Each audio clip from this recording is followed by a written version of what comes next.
Problem यह है bulldozer जैसी चीजों को अनलीश करने में कि प्रधानमंत्री आवास योजना के तहत जिसको घर मिला था मध्य प्रदेश में, उसका घर गिरा दिया गया।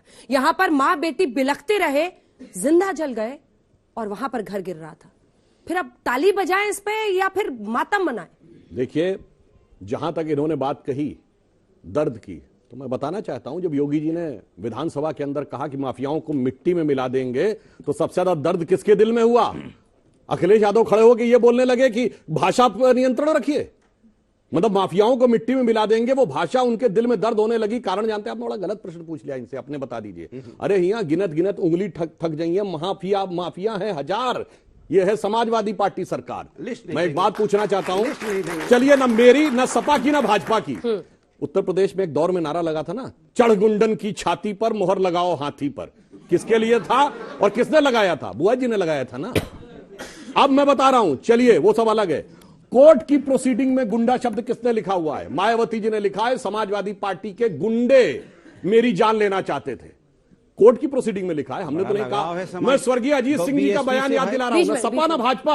सपा ना भाजपा, स्वर्गीय अजीत सिंह जी ने क्या कहा? जिस गाड़ी पे लगा हो सपा का झंडा, समझ लेना उसमें बैठा है कोई गुंडा। कहा तो ये तो उन लोगों ने कहा ना। तो इसलिए मैं कह रहा हूं, दिल का दर्द हम आपका बिल्कुल अच्छी तरीके से समझ सकते हैं। और वही वो पीड़ा थी जो उफान मार रहा था, जो जाके अखिलेश, और सिर्फ अपराधियों तक नहीं है, अपराधियों तक नहीं है, इनके दिल में तो दर्द इतना है कि लखनऊ, उस जमाने में फैजाबाद नाम था, वाराणसी की जिला अदालतों में धमाके करने वाले आतंकवादियों से केस विड्रॉ कर लिए थे। वो तो भला वो हाई कोर्ट का उसने हस्तक्षेप किया, इस कारण से नहीं कर पाए। ये तो आतंकवादियों के लिए भी छाती पीटते हैं जाके भाई। अगर आप देखिए, आजमगढ़ में जाके संजयपुर में कहा आतंकवाद के आरोपियों के आगे सजदा करते थे। मैं पूछना चाहता हूं, अच्छा ये बताइए, मैं भी पूछूंगा, वीर अब्दुल हमीद की शहादत की 50वीं वर्षगांठ हुई है, कोई सफाई गया हो तो बताइए। पूछूंगा, कोई सफाई गया हो तो बताइए। हमने दिल्ली में बुला के उनका अभिनंदन किया था। पूछूंगा। ये बताइए, उस्ताद बिस्मिल्लाह खां के घर पे कोई सफाई गया हो कभी तो बताइए, या सकरुद्दीन का सूरमा गया हो। इनको सिर्फ अपराधियों, आतंकवादियों से लगाव है, इसमें हिंदू मुसलमान कुछ नहीं है, सिर्फ और सिर्फ अपराधियों के साथ लगाव है। इसीलिए आप उसके प्रतीक बन के बैठे हुए हैं। जवाब करने के अलावा जवाब दूं। ये पहली इनकी सरकार है। अब इनसे पूछोगे तो जवाब नहीं देंगे। अपराधियों पे, नेताओं पे मुकदमे किसने वापस किए? अभी बिल्ला की विधानसभा में किसने? कौन थे वो जिन पे मुकदमे वापस हुए? क्यों आपने मुकदमे वापस किए? क्या था वो? क्योंकि आप मुकदमे वापस कर लेंगे फिर तो अपराधी रहेगा ही नहीं, बात खत्म हो गई। इन्होंने मुकदमे वापस किए। इनकी सरकार है, इनकी सरकार है कि ये वो लोग हैं, जब इनसे सवाल पलट के पूछा जाता है तो पता क्या करते? 1980 में क्या हुआ था जरा बताइए, 1972 में क्या हुआ था जरा बताइए। अरे मैं आपसे पूछ रहा हूं 2023 में क्या हुआ ये बताइए। इसकी बात आप नहीं करोगे। आपको वोट जनता ने 2017 में दिया, 2022 में दिया, उसकी चर्चा क्यों नहीं करते? पर वो भूल जाते हो क्या जनता को? उसकी बात नहीं होगी। और हम पलट के आपसे पूछ देंगे कि आप तो कहते थे यहां जब आएंगे हमारी सरकार आएगी, कहते थे कहां तो तय था चिरागा हर घर के लिए, कहां चिराग मैसर नहीं है शहर के लिए। आपने तो दिवाली कही थी कि हर घर में दिवाली होगी, 2 करोड़ रोजगार हर घर में होगा। क्या बच्चों को रोजगार मिल गया? क्या किसानों की इनकम दुगनी हो गई? बताइए ना। ठीक है अतुल साहब, नहीं, इनसे पूछो महंगाई, डीजल पेट्रोल सब सस्ता हो जाएगा, क्या हो गया? और जब इनसे डीजल पेट्रोल की बात करो तो कहेंगे चाइना में क्या भाव है, ऑस्ट्रेलिया में क्या भाव है। अरे भाई हम पूछ रहे हैं इंडिया का बताइए भैया। विदेश से डिग्री लेके विदेश से डिग्री लेके आपके नेता आए हैं ना, तो फिर कहीं नहीं पूछेंगे विदेश में, डिग्री पे चले गए। महंगाई से डिग्री का क्या संबंध है बताइए?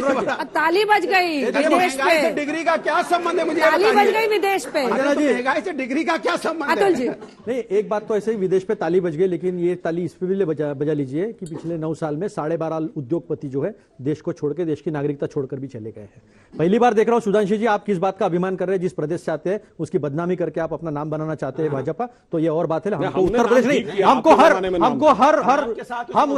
हर गांव पे, देश के हर नागरिक पे हमको अभिमान है, चाहे सत्ता में कोई भी आए। लेकिन ये गलत बात है सुधांशु जी, आप जैसे पढ़े लिखे को शोभा नहीं देती है। कोई दूसरा कह देता है आपके दौरे आपको शोभा पिटाई हो गई थी, आपको शोभा नहीं देती। बिहार वालों देखो मेरे साड़ी आपकी सरकार थी, पिटाई हुई थी, बड़ी शोभा दे रही थी।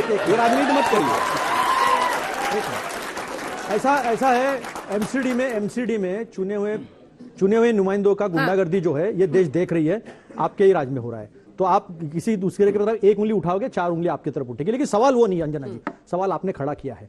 महाराष्ट्र में काफी एनकाउंटर्स हुए हैं।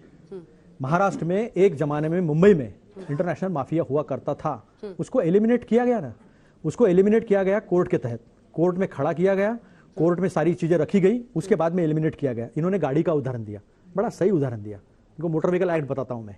या तो आप मान लो फाइनेंशियल पेनल्टी दे दो, गुनाह किया है तो वहां हो जाता न्याय, वो पुलिस को अधिकार है।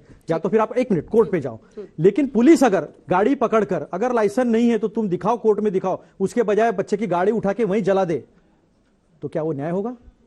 हम लोकतंत्र में हैं क्या? हम अफगानिस्तान में खड़े होकर चर्चा कर रहे, लोकतंत्र की दुहाई देंगे और अफगानिस्तान जैसी बात करेंगे? क्या मध्ययुग की तरह हम वापस जा रहे हैं? इस देश का न्याय व्यवस्था पे किसी को विश्वास नहीं है। न्याय व्यवस्था न्याय नहीं करेगी।